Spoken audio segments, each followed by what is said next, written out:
Well, autism was defined by a guy named Dr. Leo Kanner in the 40s, and he had a very narrow definition of what autism was. It's people very, very self-focused. Word comes from auto, from self, and Greek, and they're very focused. They don't not really paying attention to the outside world. They generally are non-communicative. They're nonverbal. They don't like being touched, and things like that. Asperger's syndrome is named for Hans Asperger, who was working in, I think it was in Austria, or maybe it was in the United States at the time. And he said, oh, I have these kids who have autism-like symptoms, but they can be verbal and they can have some measure of social interaction and so on and so forth. But nobody really knew about his study until like 50 years later or something in the 90s, because there were lots of people saying, well, they went to get their kid diagnosed, and the doctor said, well, they're kind of autistic, but not really, maybe they'll grow it or something, and they didn't know what was going on. So a lot of people were misdiagnosed or got no treatment, or worse, they were diagnosed as schizophrenic and, just bombed out on drugs, which did them no good. And then when Asperger's came about, people went, oh, this is it. This is people who are on a spectrum of autism, people who are severe to the point of not being able to be dealt with, handle anything at all, to people like myself who can more or less get along in the world.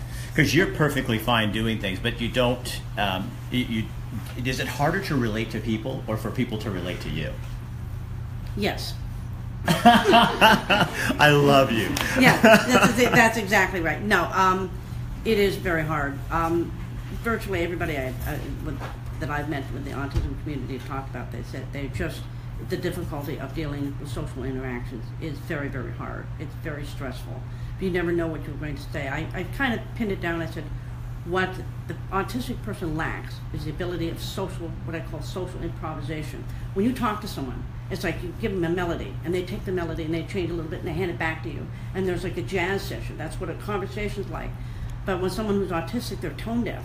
And so you give them a melody and they go, yes, and they give the melody back to you and you go, I changed it. And they go, yes, and they give you the same melody, and they're like, and you're confused, and the other person, what am I doing wrong? We don't realize that there's supposed to be some improvisation there, and they're unable to communicate. Oh my gosh, you are so amazing to put that in words like that. Yeah. Did you guys hear? I mean, I hope that everybody's sucking that down. That is absolutely. I want to use it. Yeah, phenomenal, because. It's true though that it took me a long time to come up with that. And here's the thing: is you're not necessarily doing it wrong. You just sing it different. That's right. We think we own the conversation, and we think that we own the melody. And what we have done through culture for eons is locked people like yourself out of the choir because you sang differently. Well, when you sing off key or you only know one melody, it's hard to be in a choir. So they go, well, you're not able to be in the choir, and so you sit off to the side going, I don't know what I did wrong. I can sing perfectly fine. I don't know what the problem is.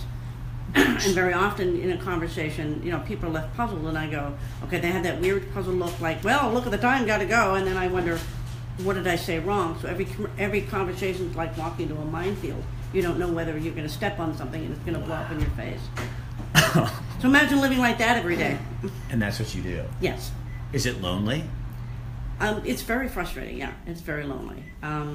It's hard to make friends. The people I do know say, oh, you're the most sociable person I know. I go, I know you, and I now know your melody. In other words, I know their music, so I can accommodate that. But with total strangers, it's like, it's paralyzing, for a lot of people with autism. They go, and that's why they're like, they don't know what to say because they're afraid they're going to say the wrong thing, which invariably happens. So what can the I don't know, the neuronormals. Huh? The neuronormals. The neuronormals, you don't know me that well. My wife would say there's not much neuronormal about me. But what are the neuronormals? What can we do to make it better for people such as yourself? That's a good question. I think a lot of it is just being aware that people with autism often sound like they're being blunt or tactless, or they, sort of take over a conversation.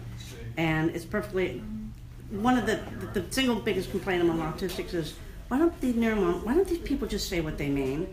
because there's so much subtlety in communication. Right. And just realize, okay, this person's autistic, that means they're not always going to get something. They're not necessarily get a metaphor, excuse me, a metaphor, they won't necessarily understand subtle social cues, whatever those are.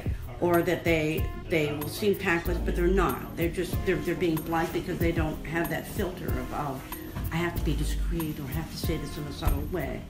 And so when you're dealing with someone who's autistic, just go, well, that was kind of tacky. Well, no, that's just the way they are. It's fine.